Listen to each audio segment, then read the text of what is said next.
Aga Khan. Each one of us here has in one way or another been touched by the work of the Aga Khan. Either you have gone to Aga Khan Hospital, or you have gone to Aga Khan schools, or you have gone to Serena hotels, or you read the Nation newspaper. In whichever way you have been touched, I want to request the House with great humility to stand for a minute's silence in honor of the Aga Khan.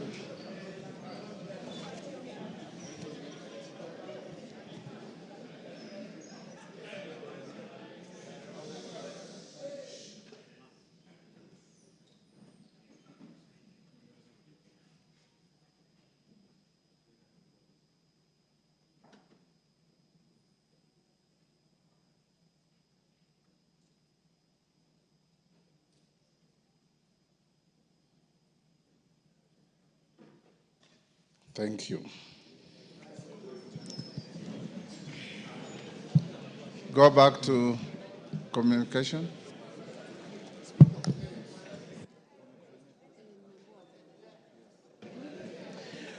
Order number 2, communication from the chair.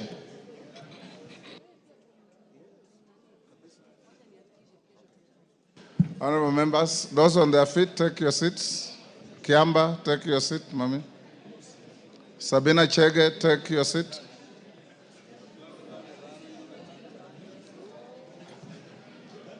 Honorable members, I have a communication to make on the leadership and continuity of the business of the House in the 4th session of the 13th Parliament. Honorable members, during the afternoon sitting of Tuesday, 11th February 2025, the member for Suba North, the Honorable Millie Odhiambo Mabona MP, rose on a point of order in relation to the designation of the majority and minority parties in the House and their respective leadership.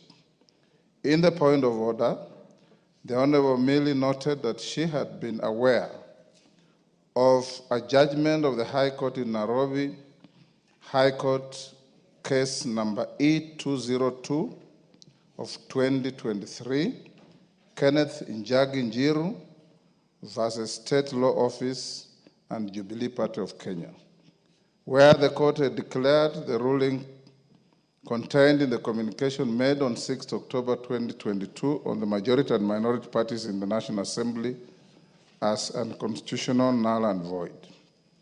In her view, the judgment declared the Azimio la Umoja One Kenya Coalition Party as the majority party. The Honorable Millie further noted that she had submitted a letter to the Speaker seeking the recognition of Azimio la Umoja One Kenya Coalition Party as the majority party and conveying the names of the Honorable Junet Mohammed as the majority leader and the Honorable Robert Mbui as the deputy majority leader. She concluded by seeking that the Speaker recuse himself from presiding over the proceedings and to allow the Honorable Deputy Speaker to recognize Azimio la Umoja One Kenya Coalition Party as the majority party, Honorable Junet Mohammed as the majority leader, and the Honorable Robert Mbui as the deputy majority leader. Notably, the Honorable Millie seems to have conveniently forgotten the fact that the Honorable Deputy Speaker is also a member of a political party and represents a constituency. As such, the Honorable Millie's concerns of impartiality would still have arisen if the Deputy Speaker was in the chair. Indeed, this applies to all members of the Speaker's panel. At the beginning of the debate, I gave honorable members some general direction in the issues from the judgment as I understood them, including the fact that the judgment did not bar the Speaker from presiding over the House. Indeed, the issue of how a vacancy arises in the office of the Speaker is expressly provided for in Article 106(2) of the Constitution. Arising from the point raised by the Honorable Millie, no less than 58 other members contributed to the debate that arose, with a number raising additional points of order. This included the Deputy Speaker, the Honorable Gladys Boss Honorable Kimani Ichungw, the Honorable Junet Mohammed, the Honorable Adan Kenyan, the Honorable Silvanos Osoro, the Honorable Sabina Chege, the Honorable Christopher Seka, the Honorable David Ocheng, the Honorable George Murugara, the Honorable Joseph McClap, the Honorable Omboko Milemba.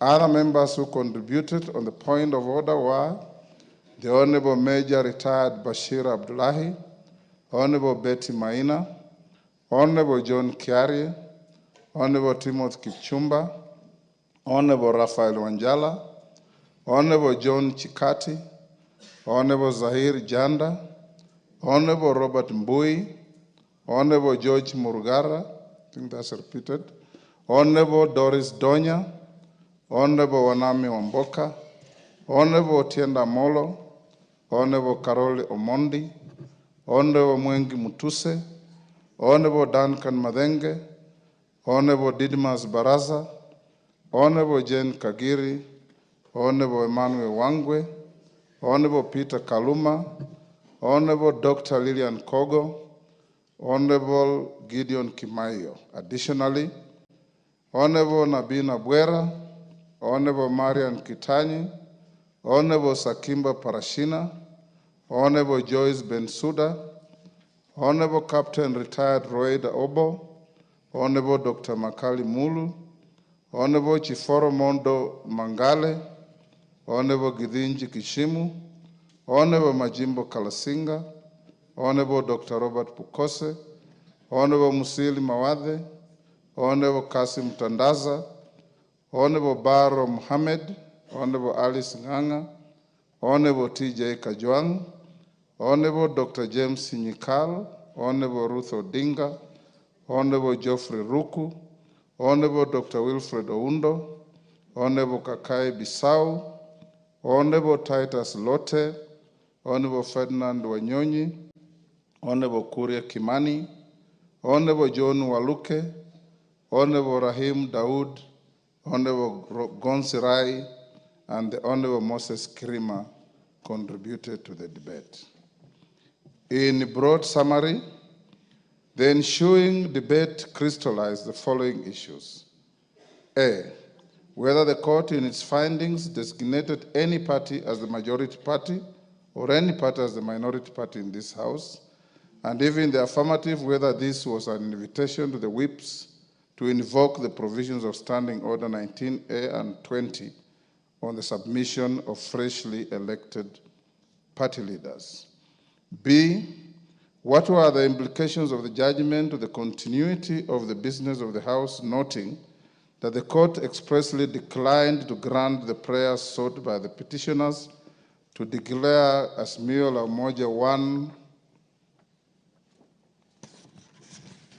Kenya Coalition Party as the majority party and Kenya Kwanza as the minority party. Whether the judgment rendered the constitution of the House Business Committee, which is the core business at the first sitting of the House in a new session, impossible. Whether the judgment rendered the transaction of the business of the House impractical, and if in the affirmative, whether any intervention ought to be made so as to facilitate the National Assembly to continue discharging its constitutional responsibilities. What were the specific findings of the court in the judgment in question, and what is the effect on the proceedings and resolutions of the House in the pre-judgment 13th Parliament? Whether the judgment affects other facets of the House that are determined by the relative majorities and coalition agreements, such as the deputy party leaders, whips, chairs, chairing and membership of all House committees, membership of the Parliamentary Service Commission, nominations to the IEBC selection panel, and the Commission on Revenue Allocation. Whether the Speaker is a member of the House and how this relates to his political rights and party affiliation, and how the role of the Speaker in the House relates to the principle of impartiality. Whether certain aspects of the judgment violate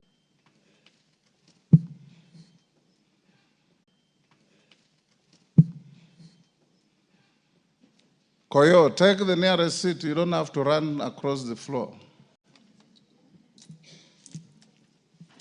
Thank you.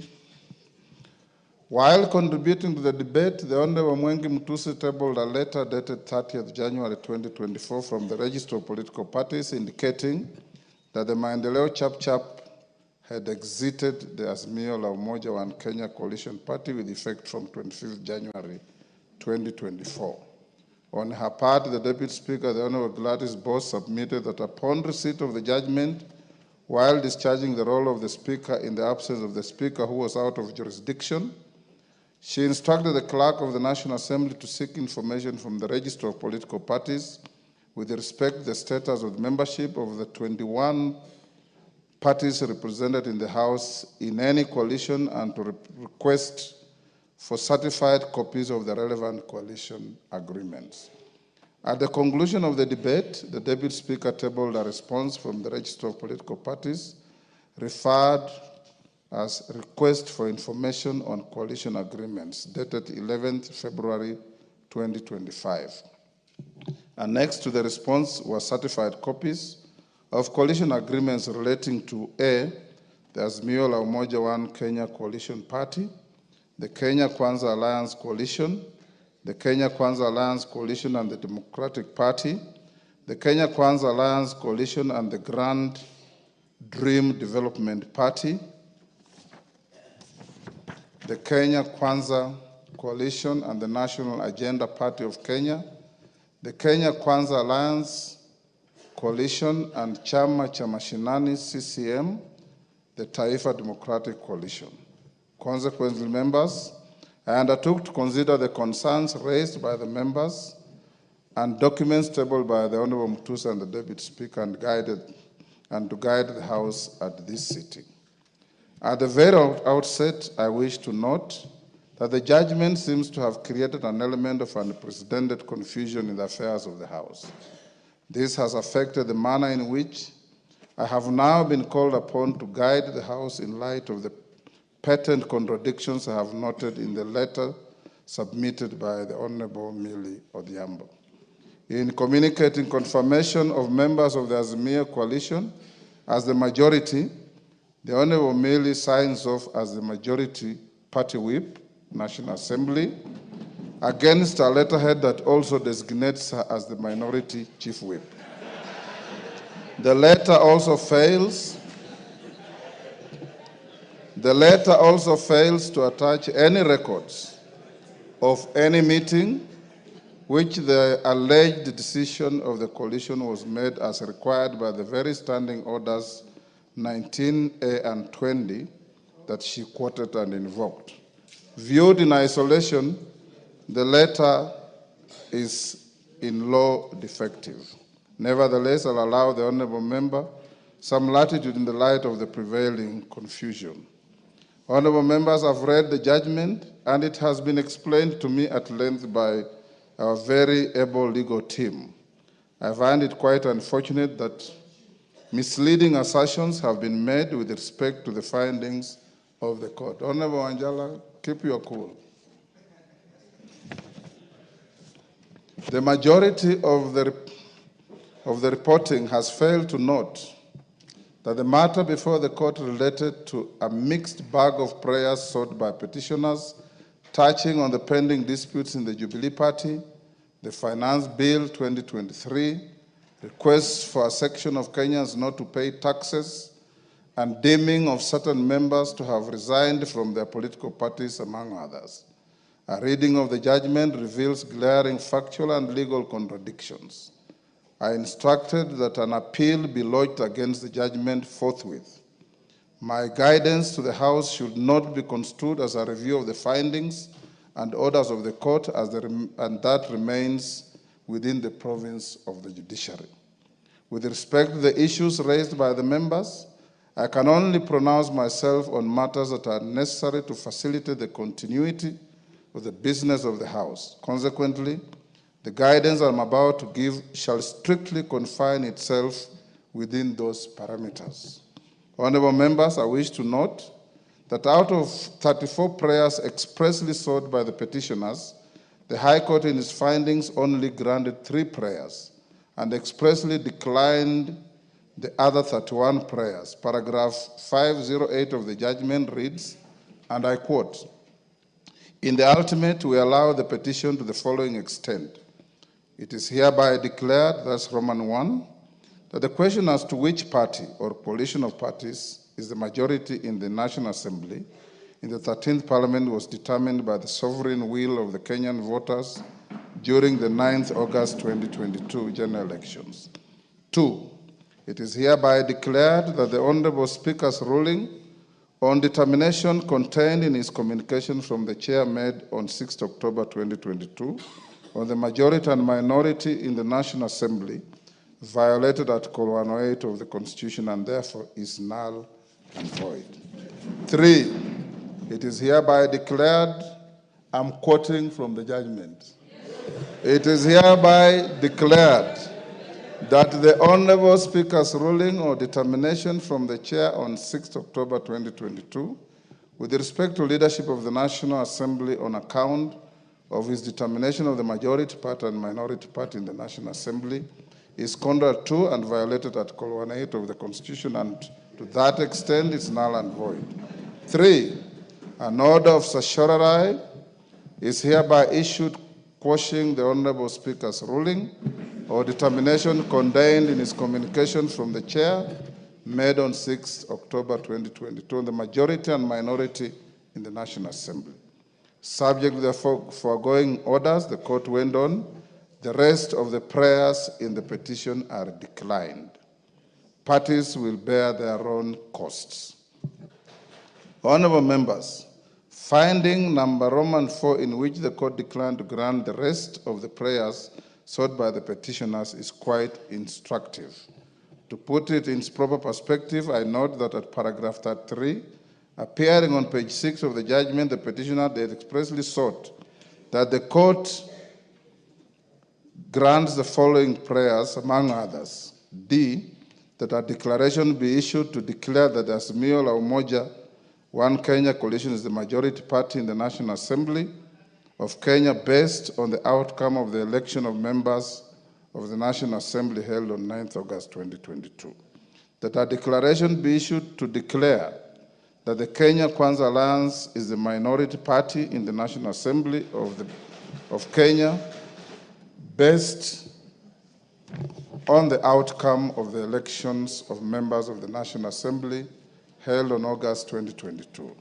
I reiterate that it is in its final orders, and in particular, at paragraph 508, Roman 4 of the judgment, the court expressly declined to grant these orders. Therefore, in quashing the communication issued on 6 October 2022, the leadership of the National Assembly in the 13th Parliament, the court did not declare any party or coalition of parties as the majority or minority party, and neither did it declare any member of this House as the leader of the majority party, nor the leader of the minority party. This addresses the first and second issues. Honorable members, yesterday when all of you submitted, I kept quiet and listened. I implore you also to keep quiet and listen. It's a quid pro quo. Even the Honorable Millie, who raised the issue, is conducting herself like the distinguished lawyer she is, listening quietly. And for us, when we go to court as lawyers, even when the court rules against you, you stand up, bow, and say, I'm much obliged, my lord.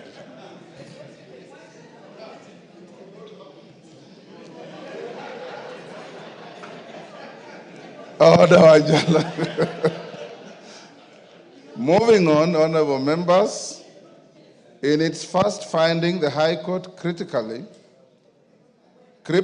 held that the question as to which party or coalition parties in the majority in the National Assembly in the 13th Parliament was determined in August 2022. Whereas the finding of the court is a statement of fact and of law as prevailing on the 9th August 2022, the nagging question as raised by a number of members is whether the law contemplates this determination of the majority and minority parties to be static throughout the subsequent days of a term of Parliament. The Constitution itself enumerates several avenues in which the number of parliamentary seats secured by a party or a coalition at a general election can be subsequently varied. First, Article 103 of the Constitution spells out 7 instances in which a vacancy can arise in the office of a member of parliament, including death and resignation, and this can drastically affect the numbers or members of a particular party. Secondly, Article 104 of the Constitution provides for the manner in which a member of parliament can be recalled by the electorate with the result and effect on the parliamentary seats secured by any political party. Thirdly, Article 105 of the Constitution provides for the manner in which the High Court can nullify the election of a member of parliament with the result and effect on the parliamentary seats by any political party.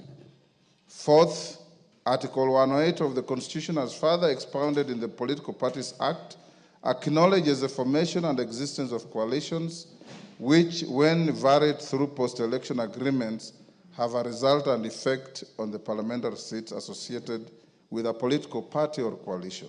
For instance, apart from the dynamic complexities that we have witnessed around the composition of coalitions since the last general election, honorable members are also aware of the current existence of 3 vacancies in the office of members of parliament with respect to Banisa constituency, Magarin constituency, and Ugunja constituency. A further vacancy exists with respect to the nomination slot vacated by the Honorable John Badi.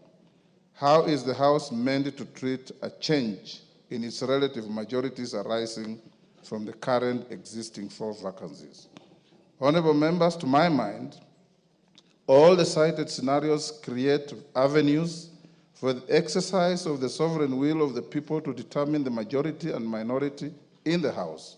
By quashing the guidance that I gave for purposes of ensuring the continuity of the business of the House, the court recreated the very same question that arose at the commencement of the 13th Parliament as to which party or coalition is the majority or minority in the House. Honorable members, the 3rd schedule to the Constitution prescribed the oath that I took pursuant to Article 74 of the Constitution before assuming office as your Speaker. Having been elected by yourselves on 8 September 2022, I swore to bear true faith and allegiance to the people and the Republic of Kenya. I undertook to faithfully and conscientiously discharge my duties as Speaker and to obey, respect, preserve, and protect and defend the Constitution. Critically, I also committed to do right to all manner of persons in accordance with the Constitution and the laws and conventions of Parliament without fear or favor, affection, or ill will. I did ask the Almighty God to help me in this crucial role and appended my signature to the physical version of the oath. With that in mind, whenever I am invited to render guidance to the House, it remains my solemn and singular duty to provide that guidance and way forward. My predecessors have previously upheld the significance of safeguarding the independence, powers, and privileges of this House and the doctrine of exclusive cognizance. Article 124 of the Constitution empowers the House to regulate its own procedure, and the other arms of government have a duty to refrain from interfering with this privilege. A question such as the one referring to the majority and minority party falls within this privilege and must, as of necessity, be guarded jealously and only resolved within Parliament. The Constitution and the laws and conventions of Parliament do not grant me the option of declining jurisdiction or issuing any guidance that effectively holds the operations of the House. My oath obligates me to ensure the uninterrupted functions of this House for the benefit of the people of Kenya. In its finding number 3, the court held that the communication was null and void. Debate arose as to whether this finding affected the propriety of all the business that the House has transacted since it was inaugurated on 8 September 2022. There were perceptions and assertions that the legislation so far passed by the House may have been voided. It should be beyond doubt that there was no order of the court in this regard to precipitate this kind of thinking, and there cannot have been such a blanket order as the issues placed before the court by the litigants did not question legality and competence of Parliament to legislate on matters before it, save for the prayers relating to the Finance Act 2023 and Appropriations Act 2023, and these prayers were expressly dismissed by the court. Members at the bar, take the nearest seats.